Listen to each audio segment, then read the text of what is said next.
Hi, my name is Chloe Blunk, and this is a video of the appendicular skeletal system for APU's online college for Bio 235.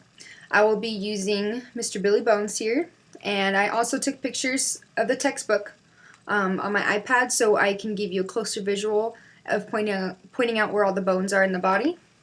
So I hope that can help. I'm also a visual learner, so it helps me as well. So let's get started. For the first off is going to be the pectoral girdle, which includes the clavicle, sternum, and the scapula all in this area. I'm going to flip them over real quick. So on the clavicle, we have two ends. We have the acromial end and the sternal end, which makes sense because this is the acromioclavicular joint over here. Then we have the sternoclavicular joint. So think of sternum, sternal end, makes sense. I'm going to go over the scapula, so I'll turn Mr. Bones around. Right here we have the spine of the scapula. I don't know if you can see, I kind of marked it with a pencil, but if not, I will go ahead and bring up my iPad. So the coracoid process is going to be at the very top. It's hidden on the skeleton, so it's right here. And then we have the subscapular fossa, which is going to be in this area. The glenoid cavity, which is going to be right in here, is this little bone. The acromion, which is right here, so you can see it on this end of Mr. Bones. And then the supraspinous fossa, which is going to be at the top part of the scapula in this area. And then the infraspinous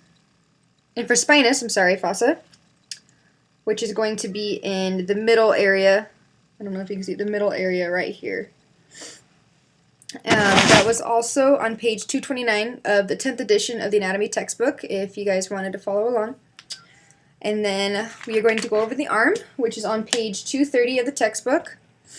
So it's just going to start off with the humerus. So with the humerus, I'm going to flip him over. We have the head of the humerus right here. It's a knob of what connects into for the ball and socket joint. And I'm also going to bring this up. So the head of the humerus, then the greater tubercle, which is kind of going to be on the interior portion of the humerus, so towards the body. We have the lesser tubercle, which is going to be on the outer part, out here. And then we have the deltoid tuberosity, which is going to be on the outer part of the bone, right here. I'm having a hard time pronouncing it. Medial epicondyle, which is going to be towards the bottom on the skeleton. I don't know if you can see where I'm pointing out. It's going to be towards here. And then lateral epicondyle, which is on the opposite side. So we have medial, I'm going to use the pencil, medial, and then lateral on the outside. And then the coronoid fossa, which I have a close-up picture on page 231.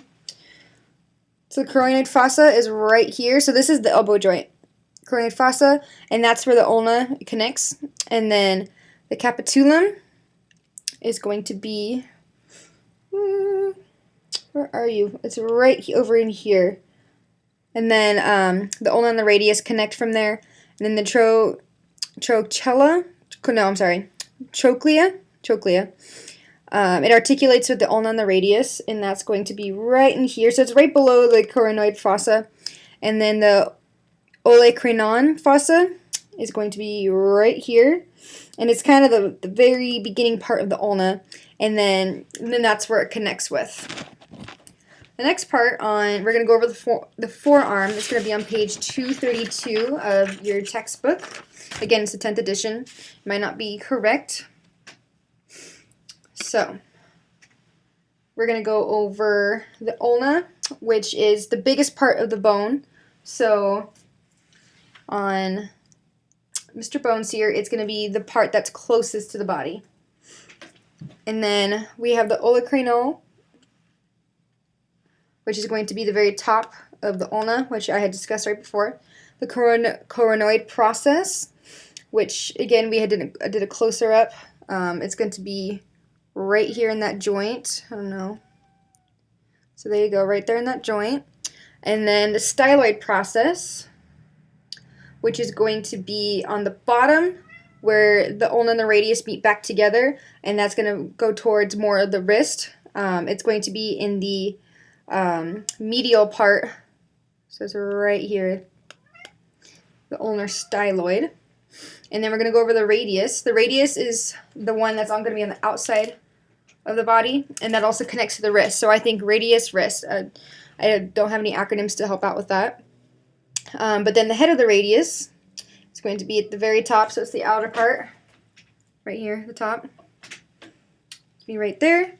And then the radial tuberosity is going to be this little like nodule type looking thing right here. You can kind of see it on him. It's very, very small. It's hard on the video, I'm sorry. And then the styloid process is going to be down on the bottom where the other one was, but again, it's just going to be medial this time. No, I'm sorry, it's lateral, because it's away from the body. So, the styloid process is down on the both sides for the radius and the ulna. Okay, and then we're just going to go over the carpus bones and the wrist, which is going to be on page 234 in the textbook. And then again, I took another picture for close-ups. So first, I'm going to go over the proximal row. And so I'm going to go over the scaphoid, which I highlighted that in yellow. So scaphoid's going to be right here, the biggest bone that you see on the very bottom row. And then go over the lunate, which I'm going to go this way. It's going to be right next to it, so it's the middle bone. And then the capitate, the triquetral. So I'm going to go over here.